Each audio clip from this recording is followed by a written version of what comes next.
Hey guys, and welcome back to Mad About Skin. I woke up this morning and realised it's my 35th birthday, and this is my 35th year on planet Earth. And once I got my head around that and think, how did I actually get here? How did this happen? And how did everything happen so quickly? I'm sure I'll feel exactly the same at 40, 50, 60, all the other milestones. Once I got my head around that, I stumbled to the bathroom and I saw that joining me for my birthday celebrations was Mount Krakatoa growing on my chin. The world's angriest and biggest zit that I've seen in a whole long time. My initial reaction to that was, this has just set the day up, set the confidence, set everything up on the wrong tone. And I really felt, for initial period, actually quite down and disheartened about the whole thing. And I thought, what is this all about? This made me think back to my days of problem skin and how much I've evolved in terms of my perception on my skin, its health, and my own relationship with my skin. What I want to sit down and film in today's video is just a few things I think everyone should be aware with, external factors that feed into our skin confidence and the way that we feel about our own skin and our skincare journey. So sit back, relax, and let's talk the reason why you think you have bad skin.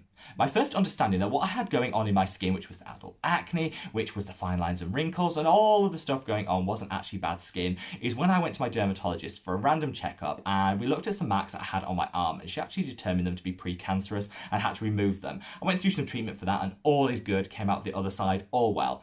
But that really just opened my eyes to think, do you know what? The things I was focusing on, which was the acne, the pimples, the fine lines, the wrinkles, the hyperpigmentation, all of that paled into insignificance because none of that was actually impacting my health.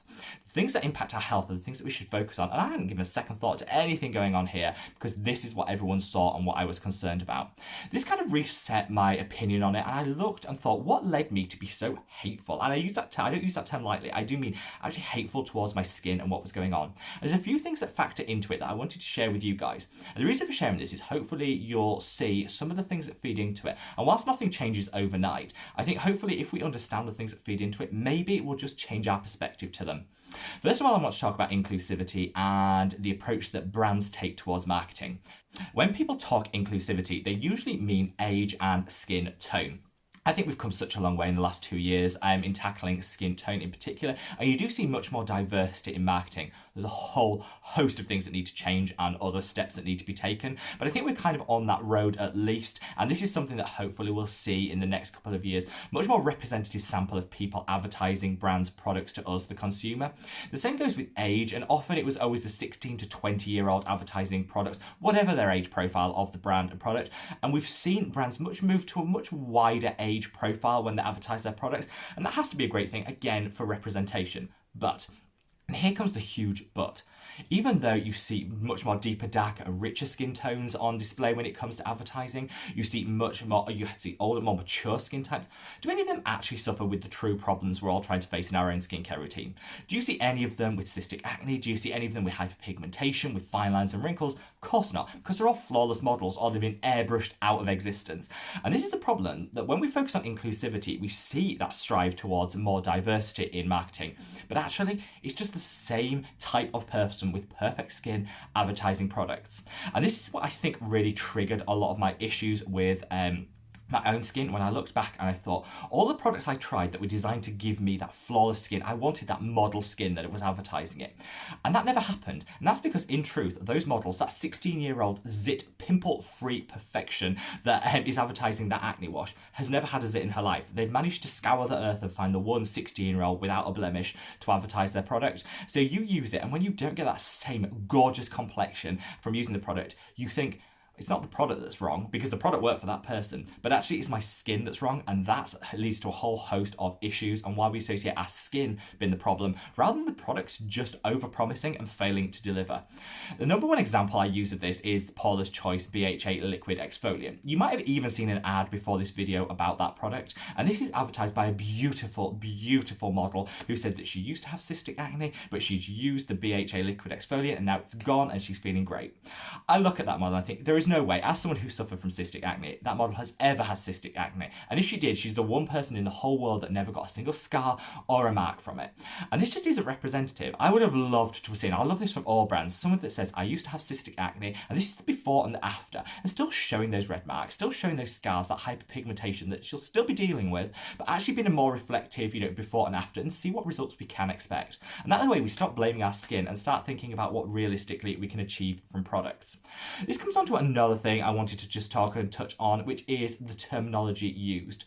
So often we'll talk about problem skin, bad skin, skin issues. All this sort of language feeds into the fact that that's it, that pimple, those fine lines are actually problems that need to be fixed, and you should feel bad and almost ashamed about having them. I talked about skin shaming in a separate video, which I'll link up there because that's definitely worth a watch for a bit more perspective on this.